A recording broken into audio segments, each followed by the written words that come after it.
क्या बात है, क्या बात है। चलिए शुरू करते हैं। संविधान इनको मजबूर करता हो या ना करता हो, अगर ये वंदे मातरम नहीं गाएंगे ये देश में रहने के लायक नहीं है। अब इसकी कोई दूसरी बात नहीं है। Emotional damage. कांग्रेस के प्रवक्ता जी से सवाल है कि बीजेपी सरकार तो अभी है जो 150 वर्ष के रूप में उसको सेलिब्रेट कर रही है, लेकिन आपने जो 75 वर्ष के रूप में उसको सेलिब्रेट क्यों नहीं किया? क्योंकि आप तो है जो उस समय कानून का गला घोटने में लगे थे। मेरा कांग्रेस के स्पोक पर्सन से क्वेश्चन है, नेहरू जी की क्या मजबूरी रही होगी या किसको खुश करना था कि उन्होंने 1937 में वंदे मातरम के 5 स्टेंजास को काटा था? नहीं, अभी और सुनिए मैम। एक्चुअली हम लोग अगर भारत में रहते हैं तो वंदे मातरम बोलने में शर्म किस बात की है? भवानी जय वंदे मातरम सब बोल के जाते थे। इनका क्या बोलते हैं? अच्छा एक मिनट हो गया एक मिनट से बात नहीं कर रहा। सुनो, अगर आप तुमने कैसा कह दी आप नमस्कार दोस्तों, स्वागत है हमारे YouTube channel the Raj debate पे। दोस्तों हम आपके लिए लेके आए आज का नया डिबेट वीडियो। यह वीडियो बहुत ही शानदार बनी है, तो कृपया वीडियो को पूरा देखें और लाइक शेयर सब्सक्राइब जरूर से कर दे। साथियों हम लेके आए आपके लिए आज का नया डिबेट वीडियो। यह वीडियो बहुत ही शानदार बनी है, तो कृपया वीडियो को पूरा देखें और लाइक शेयर सब्सक्राइब करें। दोस्तों यह वीडियो होने वाला है मौलाना वर्सेस ऑडियंस। दोस्तों जिस प्रकार ऑडियंस ने मिलकर पंचर पुत्रों का हालत ख़राब किया है वो देखने लायक है। आपको भी पता है कि मौलाना किस प्रकार की मानसिकताएं रखते हैं, लेकिन वो भिड़ गए हिंदू ऑडियंस से। हिंदू ऑडियंस ने पकड़ के उनको इस प्रकार रेल दिया कि वो भी आज के बाद कहीं डिबेट करने लायक नहीं रह जाएंगे। तो डिबेट बहुत ही शानदार बनी है दोस्तों, कृपया डिबेट को पूरा देखें और लाइक शेयर सब्सक्राइब करें। आप बीच बीच में ऐसे रोचक तथ्य पाएंगे जिसे देख के आपकी आंखें खुली की खुली रह जाएंगी। तो पंचर पुत्रों में कैसे पंचर किया गया ये आपको डिबेट में पता चलेगा। तो आप देखते रहिए, हम आपके लिए अभी आगे फिर मिलते हैं आपसे। सवाल है कि बीजेपी सरकार तो अभी है जो 150 वर्ष के रूप में उसको सेलिब्रेट कर रही है, लेकिन आपने जो 75 वर्ष के रूप में उसको सेलिब्रेट क्यों नहीं किया? क्योंकि आप तो है जो उस समय कानून का गला घोटने में लगे थे। और आज है जो किसी ने एक सही कहा है कि देर आए दुरुस्त आए, लेकिन आए तो सही है, आपने तो याद ही नहीं। ठीक है, जल्दी सर।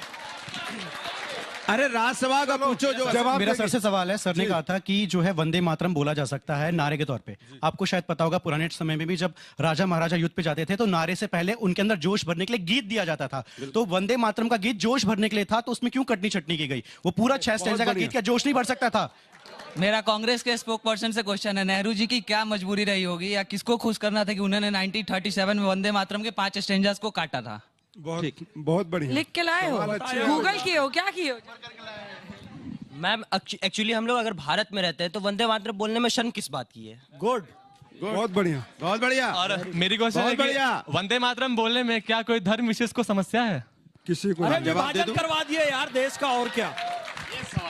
मैम वंदे मातरम हमारे देश की आजादी की लड़ाई की रगों में दौड़ता था, फिर आज इससे किसे एलर्जी हो रही है? बस क्या बात है। कितने लोग हैं जो ये मानते हैं कि वंदे मातरम को लेकर अगर ये मनाया जा रहा है जश्न तो ये अच्छा है और इस पर चर्चा होनी चाहिए? कितने लोग ये मानते हैं? हाथ उठाइए। चर्चा का विषय? यस मैम, इस पे चर्चा ही नहीं होनी चाहिए। ये हमारे देश का गीत है, इसे सबको बोलना चाहिए। एडवाइजरी है आपको, आपके ऊपर है बोलना नहीं बोलना। मैं तो बोलूंगा, मैं भारत का नागरिक हूँ। जय हिंद, जय भारत। बात तो सही है। बिरादरान हिंद, अस्सलाम वालेकुम रहमतुल्लाहि व बरकातहू। भारत माता की जय श्री राम। आदरणीय अंजना जी, वंदे मातरम। हमारा स्पष्ट मानना है, वंदे मातरम, वंदे मातरम चाहे जिंदा रहे चाहे मर जाएं हम गाएंगे गाएंगे हम वंदे मातरम। वंदे मातरम का जो गायक नहीं है भारत में रहने के लायक नहीं है, स्पष्ट बात है।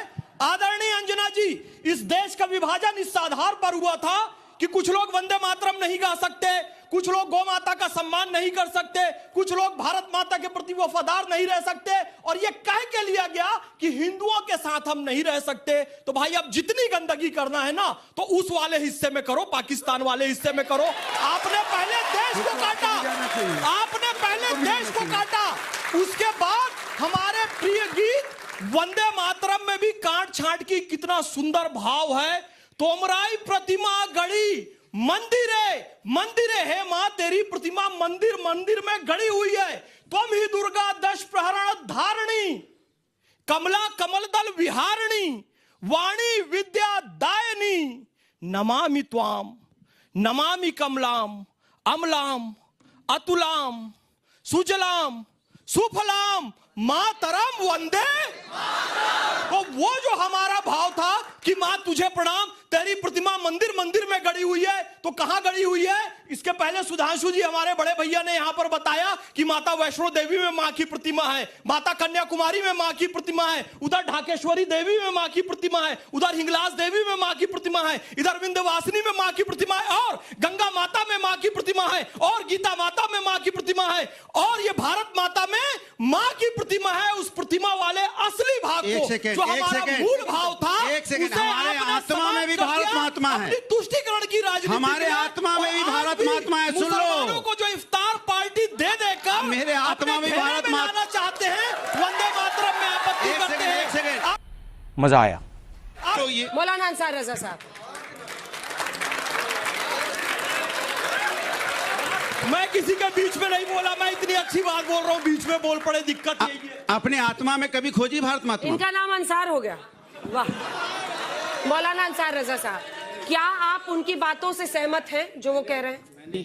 एक होता है रट्टू तोता, ठीक है ना, ये उतना रट करके लाते हैं, सारी टीवी पे वही बखान कर देते हैं, इसके अलावा तो कुछ नहीं आता। नहीं, ये रामायण थोड़ी हो रही है यहाँ भजन कीर्तन नहीं हो रहा, डिबेट करने आए हैं हम ये नहीं कि कौन कहाँ विराजा है, कोई किसी का अनादर नहीं करता। सवाल का जवाब नहीं देंगे, अपमान करके अपना बखान करेंगे। तो दोस्तों, फर्स्ट हाफ में आपने देखा होगा किस प्रकार पंचर पुत्रों में ऑडियंस ने कैसे पंचर लगा दिया।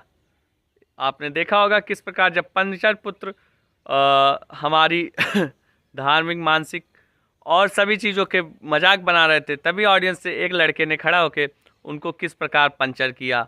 दोस्तों, पंचर पुत्रों को पंचर ऐसे नहीं कहा जाता। ये मौलाना जितने भी हैं वो मस्जिदों के अंदर जिस प्रकार की शिक्षा देते हैं, हिंदू विरोधी जो बातें करते हैं, वो देख के बहुत ही गुस्सा आता है दोस्तों। लेकिन हमारे हिंदू समाज के ही कुछ लोग सोए हुए हैं जो इनके खिलाफ बोलना नहीं चाहते। लेकिन दोस्तों, हमारी ऑडियंस इतनी जागरूक होती है कि मौलाना की अच्छी रिलाई कर देती है।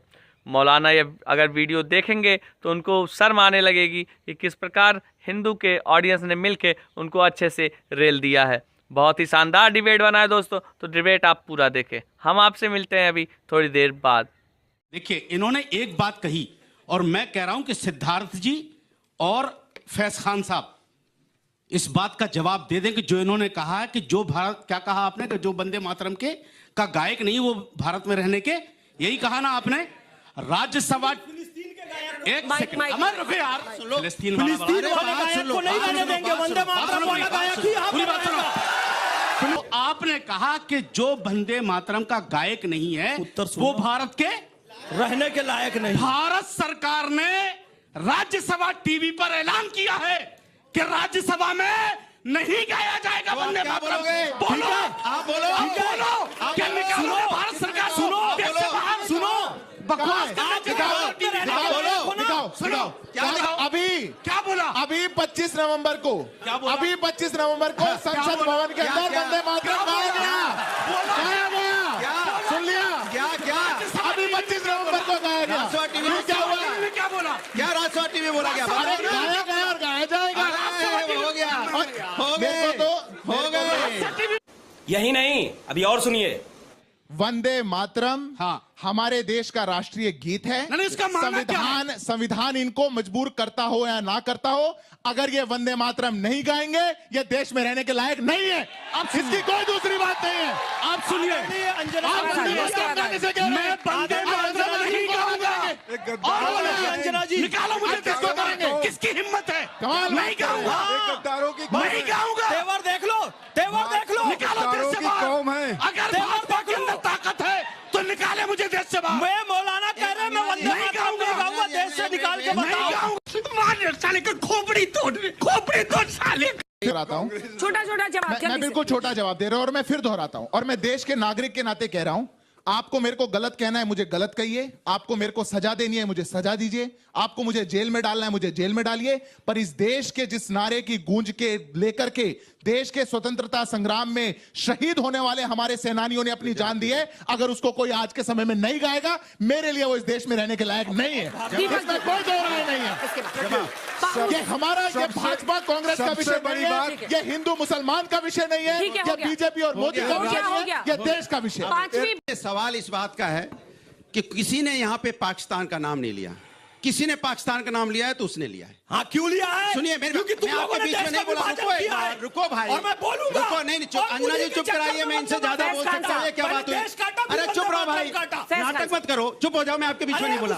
अच्छा नाटक मत करो, चुप रहो ना। अरे अंजना जी चुप कराइए, क्या बात है ये? अरे चुप रहो ना, मैं आपके बीच, अरे चुप रहो। ये वो लोग हैं जब तक पाकिस्तान का, अरे चुप कराइए। क्या अंजना जी, किस लोगों को बुलाते हो आप? जाहिल हो क्या? मैं आपके पीछे बोला नहीं, बेकार बात कर रहे हैं। अरे चुप रहो भाई, मैं आपके पीछे बोला नहीं, हल्ला मचा रहे हो। ये वो लोग हैं जानबूझ के, सबने यहाँ पे बोला वंदे मातरम, आपने भी बोला, हमने भी बोला, इन्होंने बोला, सबने बोला, एक मिनट, सबने बोला वंदे मातरम। एक मिनट रुको ना, मेरी बात होने दीजिए, मेरी पूरी बात होने दो। अरे पूरी बात होने दो, उनके लिए सोच लो। वंदे मातरम, सुनिए मेरी बात सुनो ना। अरे बात होने, आप बताइए ये कैसी डिबेट है? बात होने दो ना, अरे बात होने दो भाई, वंदे मातरम मेरी, अरे बात होने दो, अरे मेरी बात सुनने दो, पूरी बात, अरे बात सुनो ना भाई, अरे मेरे बच्चे सुन लो, सुनो। अब सवाल ये है कि वंदे मातरम, अरे रुको, बात ऐसे अंजना जी कैसे बात होगी? ये तो गलत बात है। ठीक है फैज खान साहब, अब हो गया, प्लीज फैज खान। अंजना जी मेरी बात नहीं होगी तो कैसे? अरे कुछ क्यों ना अंजना जी, ये गलत बात है, मैं अपनी बात पूरी नहीं कर पाऊंगा। आप ही से सवाल है, आप ही से।